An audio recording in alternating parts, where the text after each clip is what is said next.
World War II, The Call of Duty.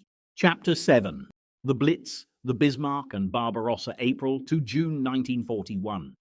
Written by Liam Dale. Narrated by Liam Dale.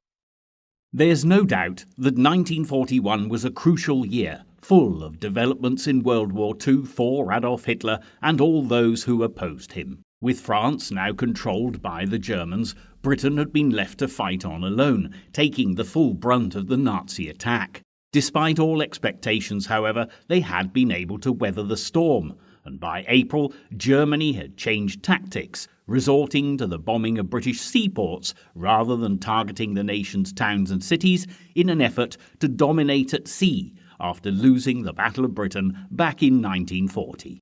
In the Mediterranean, Germany was dealt a bitter blow by the Allies at the Battle of Matapan, but with Hitler's great favourite, General Erwin Rommel, beginning his march into Allied-held territory in North Africa, the global conflict was spreading. Italian forces under Mussolini had also been drawn into the North African campaign, hindering the British in Somaliland and Ethiopia.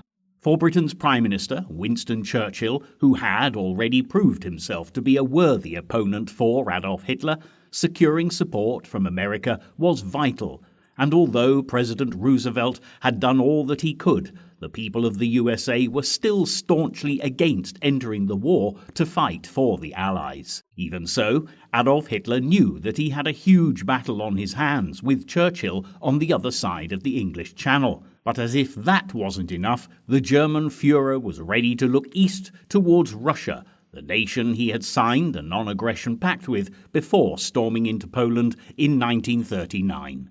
Would Hitler dare go back on his word and attack the Soviet Union before completing his plans to invade Great Britain? The events of April, May and June 1941 were about to answer this question and many more besides. As April 1st dawned, there was a difficult time ahead for the Allies in North Africa. Rommel, who would become better known as the Desert Fox because of his cunning desert strategies, was already beginning his ruthless assault on the Allied-held lines. The German Africa Corps swiftly gained the upper hand, and the British troops, given the task of defending the territory, went into retreat. Rommel was pleasantly surprised at the ease with which this happened, and moved his troops towards Benghazi, and on April the 3rd took Libya's second city. Encouraged, Rommel soon set his sights on Tobruk as a prelude to making a German advance into Egypt. North Africa and the Middle East were hotbeds of activity during this phase of World War II, as all sides in the conflict fought to maintain access to oil supplies, with Axis supporters in countries like Iraq giving the Allies a real challenge. And while the Nazi cause was being furthered, their fellow Germans were making major advances in Europe. By April 6th, forces were employing their incredibly successful blitzkrieg tactics wherever they went, and the Allied troops stationed in Greece were quickly defeated. Again, the Allies were forced into retreat, and Hitler's domination was increasing daily. The first weeks of April 1941 were, from the point of view of military strategy, absolutely fascinating. As Hitler accelerated his plans to invade Russia, it was Winston Churchill who directed Sir Stafford Cripps, the British ambassador in Moscow, to deliver a message to Joseph Stalin warning of a possible German attack. Just a few weeks later, Churchill warned Stalin in person of Hitler's plans, based on ultra-intelligence reports. But by this stage, the Russian leader was already preparing, drafting in extra troops to defend the nation's borders while bringing in reinforcements to protect Moscow. And while Churchill and Stalin were fully occupied, Hitler had quickly made a pact with the Japanese, promising that if they found themselves in conflict with the USA, something that was looking increasingly likely, then Germany would join them in declaring war on America.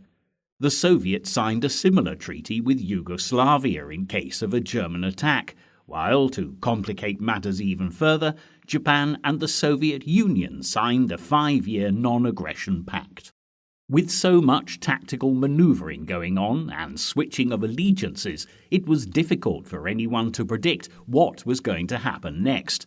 But for those being targeted by Adolf Hitler, the most imminent threat was all they had time to worry about. In Northern Ireland, Belfast suffered a brutal German attack, with the Luftwaffe raining down terror from the skies. Ironically, Belfast was hit by one of the most devastating air raids of the war on Easter Sunday, April 15th, on what should have been a day of peace and celebration. More than 200 German aircraft strafed the city, and through a combination of standard explosive and incendiary bombs, claimed the lives of 900 people and injured more than 1,500 others. For the Germans, casualties were light, with no anti-aircraft guns fired, because RAF fighters were believed to be in the area, although they had never actually been scrambled. And all the while, in Africa, Rommel was still making rapid progress, but despite his gains, he drew his troops to a halt at the fort of Tobruk, which was destined to become a battleground for many a military engagement in the months ahead. Between April 13th and 15th, it appeared that the Nazis were on course for another easy victory, as his tanks quickly advanced into the city. But his tanks became trapped as the Allies made the most of the situation, marking the beginning of a siege, the outcome of which was never going to be a foregone conclusion. The Germans were also very active just across the Mediterranean, as Hitler made plans to attack the island of Crete, which would be codenamed Operation Mercury. This would consolidate his position, having already attacked the Greek mainland, and deny the British a convenient base on the island, as by April 24th, Greece had fully surrendered to the Nazis, and Hitler's decision to target Crete was a logical next step. And still the political maneuvering continued. Roosevelt proposed transferring part of the US fleet to the Atlantic Ocean, and Winston Churchill was happy to support the move. Although the Americans were yet to join the Allies fully in the war effort, their contribution, supporting from the sidelines, was invaluable. It was now almost impossible for the Allies to predict Hitler's next move, and naturally for Winston Churchill there were still grave concerns that a full-scale Nazi invasion of Great Britain was on the way. In fact, there were those who suggested that British troops should abandon the fight in the Middle East and return to protect their homeland. But Churchill was opposed to the idea, and he must have been heartened by news that in East Africa the Italians had surrendered, which allowed Haile Selassie to return to Ethiopia's capital, Addis Ababa, and reclaim his throne. The tide was slowly but surely turning in many different directions, and as May 1941 progressed, there were some astonishing surprises in store. One of the most incredible of them all came on May 10th, when Hitler's second-in-command, Rudolf Hess, was discovered with a broken ankle in a Scottish field. Interestingly, despite his long and loyal devotion to Hitler, Hess had often been overlooked as praise was lavished upon his more vociferous rivals for the Fuhrer's attention, Hermann Göring and Joseph Goebbels. Although there are all manner of conspiracy theories, it's generally believed that dissatisfaction with Hitler's leadership caused Hess to undertake a solo mission, flying to Britain to broker a peaceful conclusion to the hostilities with Winston Churchill. By this time there was a growing German resistance, already working towards assassinating Adolf Hitler, so Hess would have by no means been alone in feeling that the Führer's days were numbered. When news reached Hitler that Hess's plane had taken off, fighter pilots were dispatched to prevent him reaching his destination. Hess managed to reach Scotland before he had to bail out, which is how he came to break his ankle. For Hess, the war was over, after being kept prisoner by the British until the Nuremberg trials, and he was eventually sent to Berlin's Spandau prison, where he remained until his death in 1987. But for the Luftwaffe, May 10th proved to be very busy indeed, because after Hess made his emergency landing in Scotland, a total of 515 bombers attacked London, scoring direct hits on several of the city's great landmarks, including the British Museum, the Houses of Parliament, and St. James's Palace. The number of casualties grew to staggering proportions, making this the highest death toll for a single raid throughout the war, claiming 1,364 lives, while over 1,600 were left injured. One of the reasons for the large number of casualties was the lack of bomb shelters for much of the city's population. Public air raid shelters were available, although the government was reluctant to provide too many, in case people became too dependent upon government aid. Consequently, families were encouraged, with the provision of subsidized materials, to build their own shelters, leaving those who were unable to make their own arrangements to use the London Underground stations as a haven during the raids. Although the losses suffered by the people of London that fateful night were without doubt devastating, there was some consolation. Britain's aerial defences had improved greatly, and the Germans were certainly not going to be able to continue inflicting such damage without paying a price. At this point in the conflict, the average Nazi fighter plane casualties per raid had increased from just 28 in January of 1941 to 128 by mid-May. Despite this, there was large improvements in technology, both on the ground and in the air, for the British.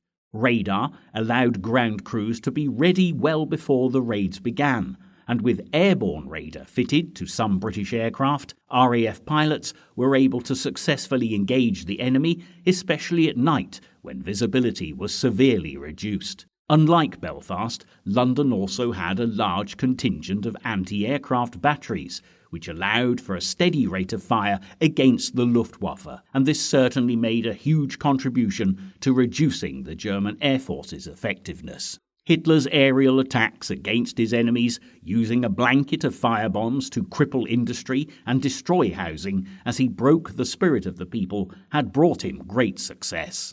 But Londoners were made of sterner stuff. Sadly, in Belfast, the bombing of a major waterworks had meant that the pressure wasn't high enough to fight the fires. But London suffered no such difficulty, and crews worked tirelessly to prevent the fires from spreading.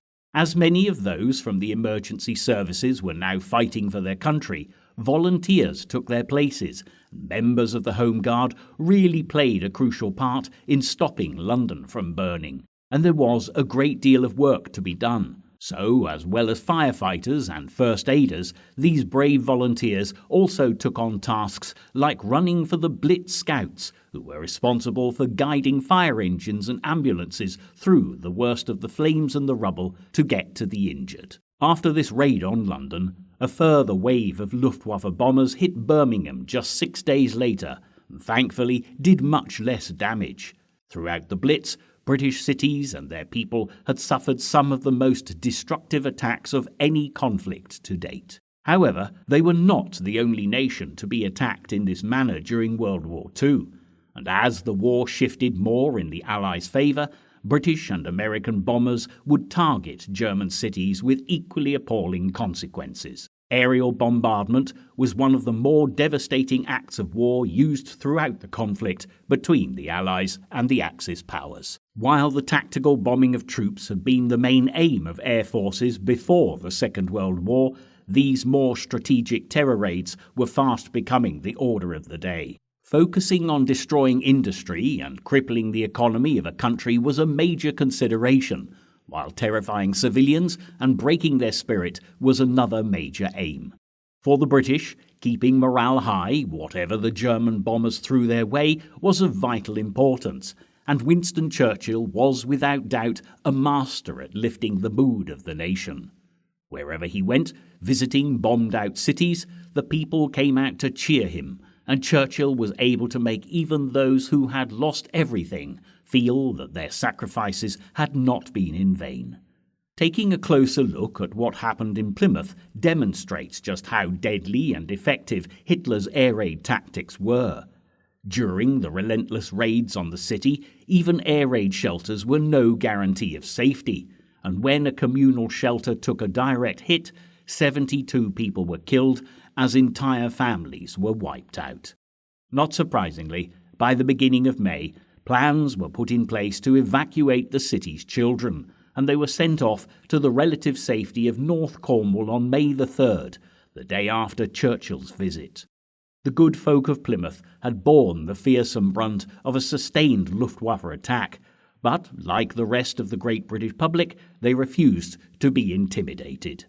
When a local headmistress nailed a wooden sign over the door of a badly damaged church, simply saying "Resurgam," she summed up the mood of Plymouth, with the Latin word translating literally as "I shall rise again."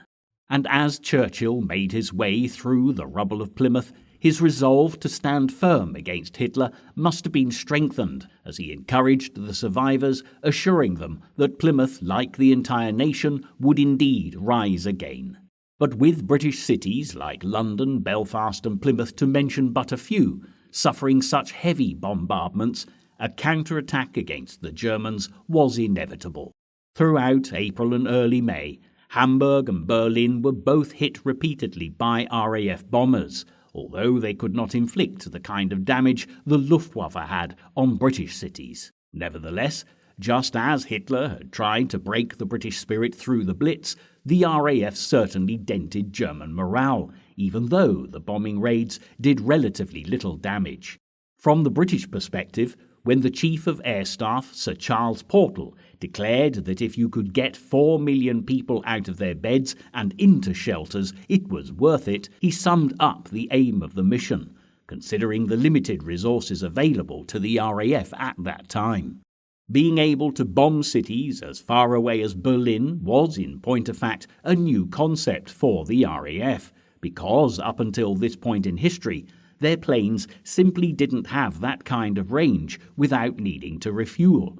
However, thanks to the development of longer-range bombers, it had become a possibility since the beginning of 1940, although without a doubt these raids took the RAF to the limit of their technology. Consequently, these attacks on German cities had to be conducted during the summer months, when the hours of light were longer, but this did make the Allied aircraft far more likely to be spotted by enemy defences. It would actually be 1942 before the RAF would have the resources to effectively bomb German cities, and longer again before they implemented them fully. Meanwhile, back in North Africa, the siege of Tobruk was continuing, but the Chief of British Middle East Command, General Archibald Wavell, saw an unexpected window of opportunity. With so many Axis troops engaged in the siege, there was a weak defensive front between Egypt and Libya, and quick to take the initiative, Wavell instigated Operation Brevity on May the 15th.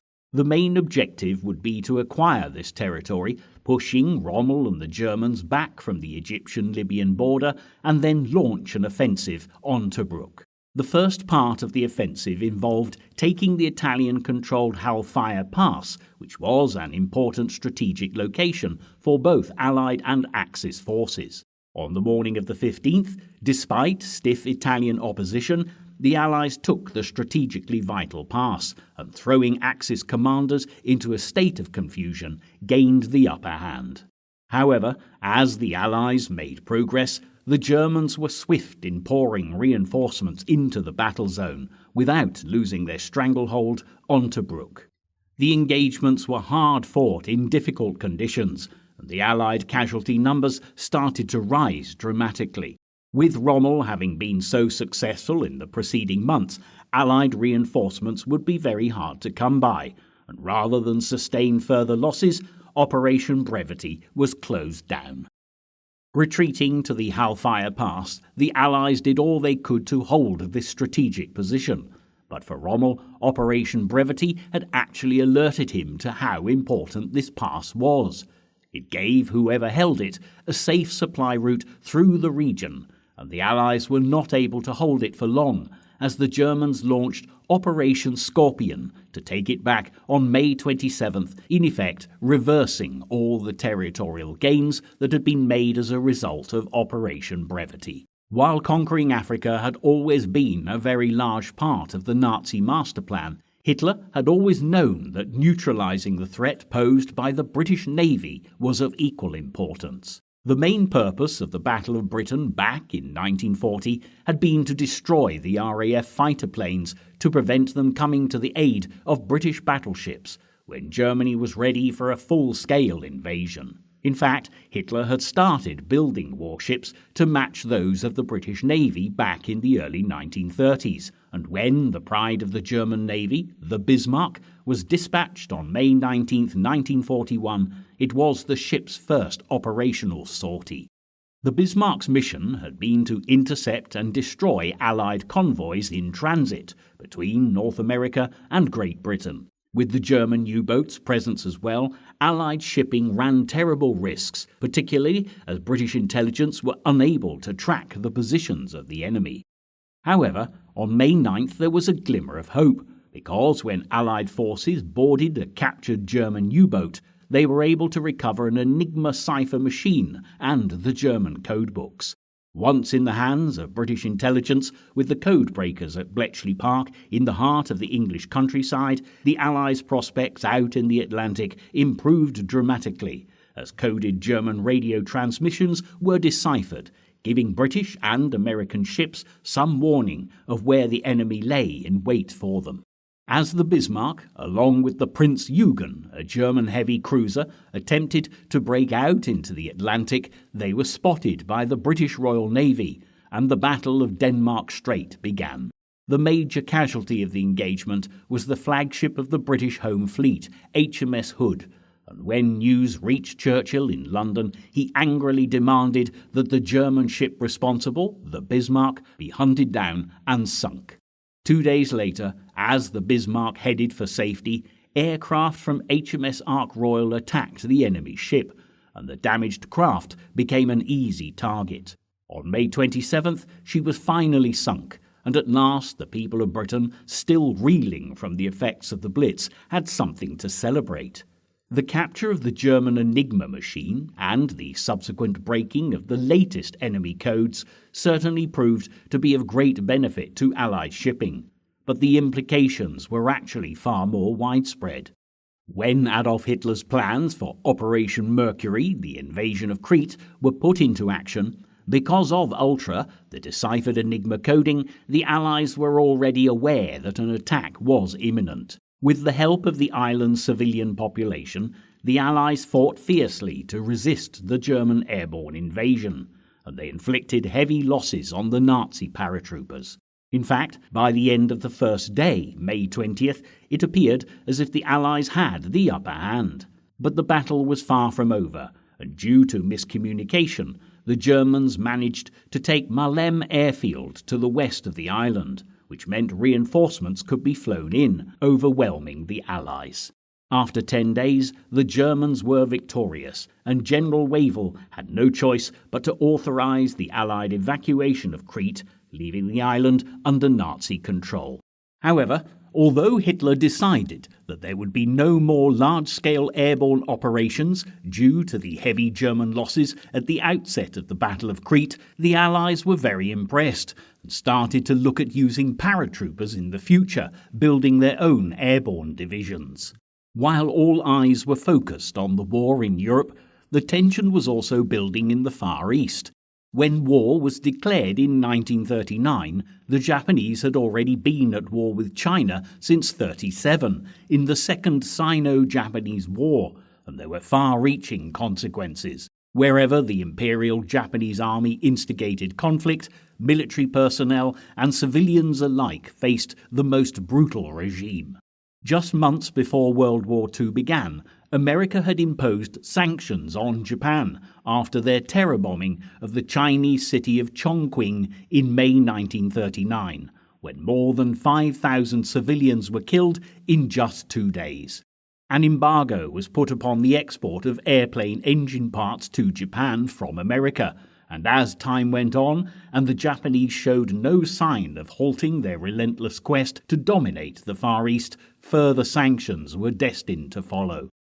News of an earlier attack by the Japanese on the city of Nanjing, where the most appalling atrocities were committed against a civilian population, had also reached the West, and as well as imposing sanctions against the Japanese, President Roosevelt had also been providing aid to China. During World War II, Chongqing came under numerous Japanese attacks, and as Germany and Russia prepared for a bitter battle, the Japanese bombed the city yet again. On June 5th, a largely undefended civilian population were targeted as the Air Force of Imperial Japan flew more than 20 sorties over the city, bombing continuously for more than 3 hours. The actual numbers of casualties were not recorded, but some 4,000 local residents were asphyxiated after a tunnel they were hiding in collapsed, trapping them below ground. For the people of China, as for those of any nation the Japanese conquered, these were truly terrible times, with Japan's policy of the 3 alls: kill all, burn all, loot all, no quarter was ever given. And for the Americans still poised upon the sidelines of the conflict, the alarm bells over Japan's barbaric behaviour were now ringing loud and clear. But for the time being, the mighty USA had to be content with ever-increasing sanctions and an embargo on trade with Japan. Oil would soon become a major issue, as the Americans were preparing to stop supplying the Japanese, who of course had no natural resources of their own. They desperately needed American oil to keep the cogs of their military machine turning, something President Roosevelt was well aware of. However, backing the Japanese into a corner would have consequences that he could never have imagined. While Japan remained an ominous presence to the east, Roosevelt was also concerned about developments in the European war to the west. The American people had been fiercely opposed to joining the war against Nazi Germany, but while the British continued to struggle through bomb raids and the Blitz, public opinion regarding the war in Europe had started to thaw a little. Daily radio broadcasts gave the Americans the opportunity to follow their progress in extraordinary detail. Reports were often conducted at street level as Londoners rushed for their bomb shelters, and while British resolve remained as firm as ever, the American people began to foster a deep respect for the beleaguered nation. The Battle of Britain, that had taken place during the summer of 1940, had also proved an inspiration to many Americans, as the bravery of the RAF captured the public imagination. Hundreds of US citizens had started volunteering for service in the RAF, hoping to play their part in the attempt to stop Hitler in his tracks and ensure Nazism did not become a dominant force in the world. Even famous actors signed up to do their part, with James Stewart registering for service with the US Air Force in early 1941, and Clark Gable a year later. Soon support for the British increased to the point where an all-age short-of-war system was implemented, providing much-needed backup for the Allies. Earlier in 1941, Churchill had called on Roosevelt for help, imploring the US president, "Give us the tools and we'll finish the job," and by March Congress had passed the Lend-Lease Act. American warships were also sent to escort Allied merchant shipping crossing the Atlantic Ocean, so that much-needed supplies could reach the British mainland, while the Nazi U-boats continued to prowl the seas. Support for the European war was extended even further, when steps were taken to freeze German and Italian finances. As the Nazis had marched through the nations and cities of Europe, they had seized gold from many banks and, more hauntingly, had even confiscated money and possessions from concentration camp victims and other civilians. Much of what they had stolen was now being stored in the US and was a major part of their wartime funding. When all assets held by Germans and Italians within the United States were frozen on June 14th, it dealt a major blow to the Nazis as tensions on a global scale continued to rise. Nevertheless, while the American president did all he could to help Britain and the Allies, there were many of his countrymen who were strongly against Roosevelt's moves to aid the European war. Public figures like Charles Lindbergh believed that the war with Hitler was a European affair and that the real enemy of the United States was Communist Russia. He believed that sending any sizable force to the aid of the British would leave America open to attacks from the Soviet Union, which he was convinced would result in the destruction of Western civilization. But Lindbergh couldn't have been any further wide of the mark, because while Britain braced itself for the invasion Hitler had promised on the heels of the Luftwaffe's aerial bombardment, the Soviet Union was about to become the next victim of Adolf Hitler's master plan for world domination. Despite the non-aggression pact signed between the Soviet Union and Germany in August 1939 and their joint invasion of Poland, Hitler always had an Eastern campaign on the agenda. His perception of the Soviet Union was as a nation populated by ethnic Slavs ruled by Jewish Bolshevik masters. Way back in the mid-1920s, Hitler's book Mein Kampf presented his view of world order, and even in these early days of his rise to prominence, he had stated that Germany's destiny was to turn to the east, as it had done 600 years earlier. Consequently, under Hitler's direction, the Nazis made it a priority to kill, deport, or enslave Russian and other Slavic populations in order to repopulate their homelands with pure-blooded Germanic peoples. However, strong as Hitler's hatred of Jews and Bolsheviks was, there were other driving forces that motivated his persistent desire to conquer nations to the east of Germany as well as to the west. Hitler undoubtedly recognized the enormous wealth of the Soviet Union, a land rich in precious resources, which he was convinced could serve as the equivalent of India to the British for the Third Reich. So, as Stalin continued to build up his Red Army, using the very same materials that Germany were coveting for their war effort, the urgency for an attack on the Eastern Front began to grow. The fact that Stalin had control of materials vital to the Nazi war machine was far from ideal as far as Hitler was concerned. And when the Soviet Foreign Minister Molotov visited Berlin in November 1940, the Fuhrer's disquiet about the Russians' power escalated. With the Soviet Union in such a strong economic position, Hitler realized that he may be forced to bend to any demands Stalin chose to make, and he was determined not to lose a moment in his preparation for an Eastern campaign. Back in December 1940, Hitler had ordered Fuhrer Directive No. 21, and from the opening statement it was obvious that he meant business. The armed forces of Germany must be prepared, even before the conclusion of the war with England, to defeat Soviet Russia in one rapid campaign. The campaign, codenamed Operation Barbarossa in honor of the medieval German king and Holy Roman Emperor, even Hitler had to acknowledge that it would be a monumental struggle between two opposing worldviews. For the campaign to be successful, Hitler was aware that timing was everything. This would need to be blitzkrieg tactics at their swiftest, because not only would the Red Army be extremely dangerous once they started retaliating, but also, if Russia hadn't been conquered by the onset of winter, the bitter cold weather would become a major factor. On their home territory, in extreme conditions, the Red Army would definitely have the advantage.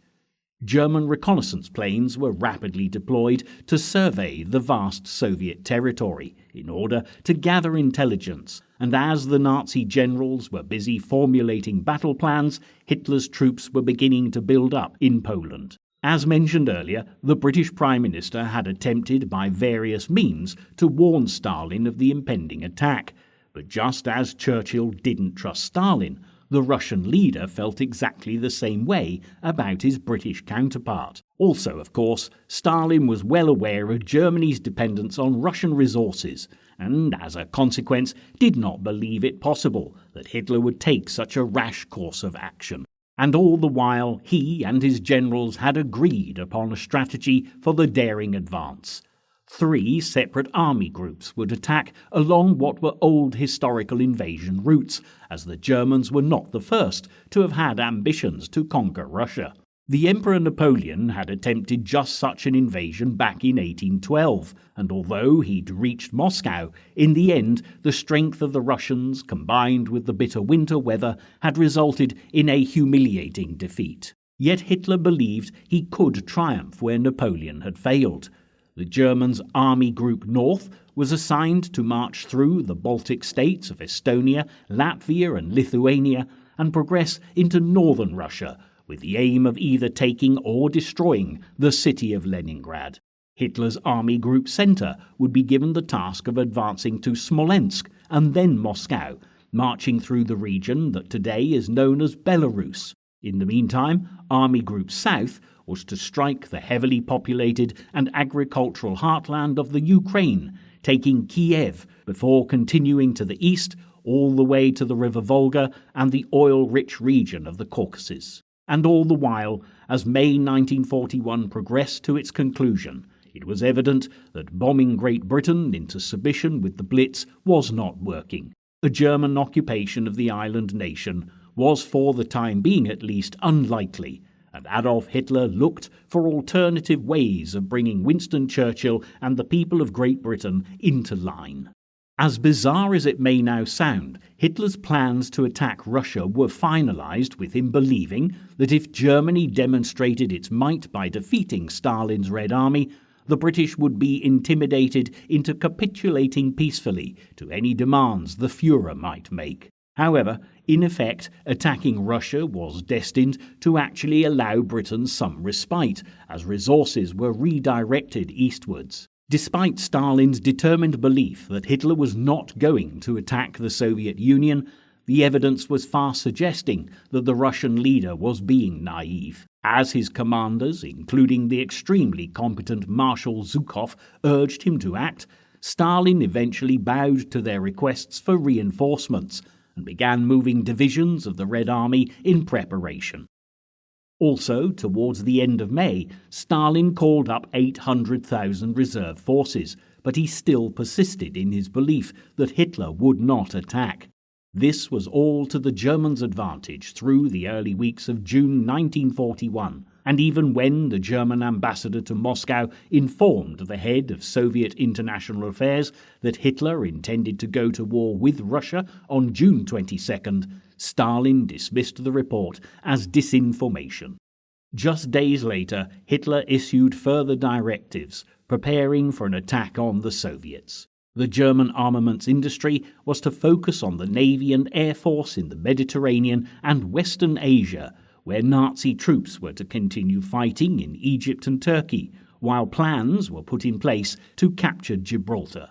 Hitler also received good news from North Africa, because as the British launched Operation Barbarossa, attempting to lift the siege of Tobruk, it only lasted 3 days between 15th and 17th of June and failed miserably. With Hitler's confidence in the ascendancy, a treaty of non-aggression was signed with Turkey, as his final preparations for Operation Barbarossa were manoeuvred into place.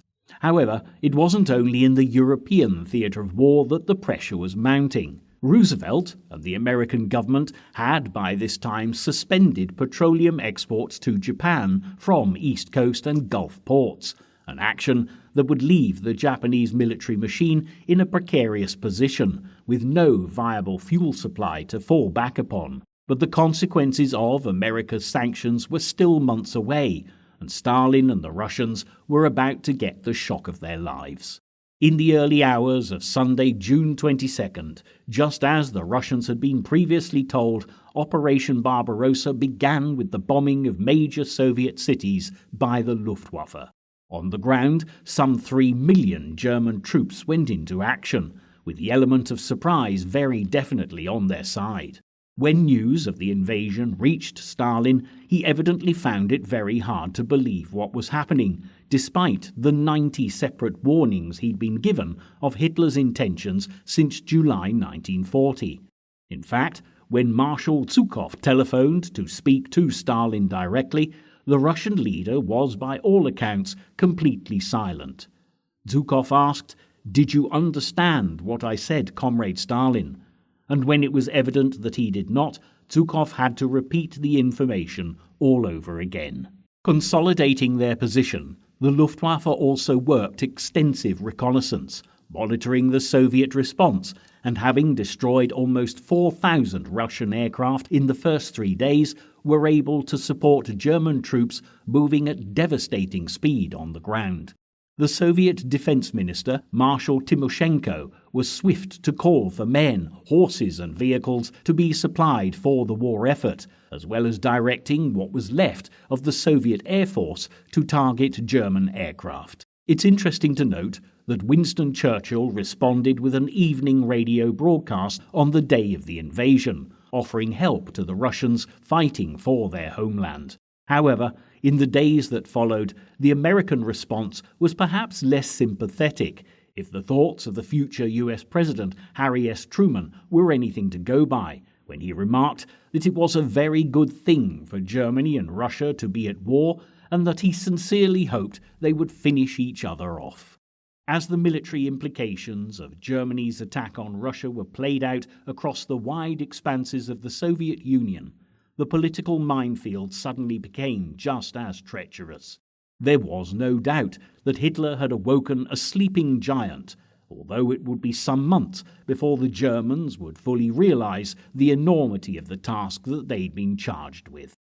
However, even at the time of the invasion, the German foreign minister, von Ribbentrop, looked to his Japanese allies for assistance, urging them to attack Russia from the north. But Japan was busy formulating a major offensive against the USA, and made it clear that they would wait until the Germans had at least captured Moscow and reached the Volga River before joining the battle against the Soviets. Even so, as the weeks of June passed, the Russian Red Army had quite enough to contend with as the German thrust gathered momentum. At this point, the Russians were still in a state of chaos and disarray, and when the city of Minsk fell on June 27th, Hitler's tanks were already a third of the way to Moscow. As 1941 reached its halfway point, nobody could have predicted what was going to happen next. Suddenly, for the British, the Russians were no longer fighting alongside the Germans, and the beleaguered Winston Churchill was keen to hold out an olive branch to Joseph Stalin. In peacetime, they would have been on opposing sides of any argument, but throughout history, war has always made for strange alliances, and this was no exception. With Roosevelt's help from the sidelines, Churchill had come a very long way. But without America fighting fully for the Allies, the British Prime Minister would welcome the Russians into the fray, if not with open arms, then with a grudging acceptance of Britain's situation. Churchill was convinced that destroying Hitler and his Nazi regime as quickly as possible was vital, and if an alliance with Russia made this more likely, that was how he would proceed. Hitler's objective to intimidate the British into capitulation had ironically served only to strengthen their resolve and their position, with the mighty Russians as allies, and as the Nazi dictator planned his next move, events in the Pacific theatre of war were poised to dominate the remainder of 1941. Before the year was out, Hitler would be at war with the three major world powers, Great Britain, Russia and the USA, as the Japanese prepared to alter the course of history.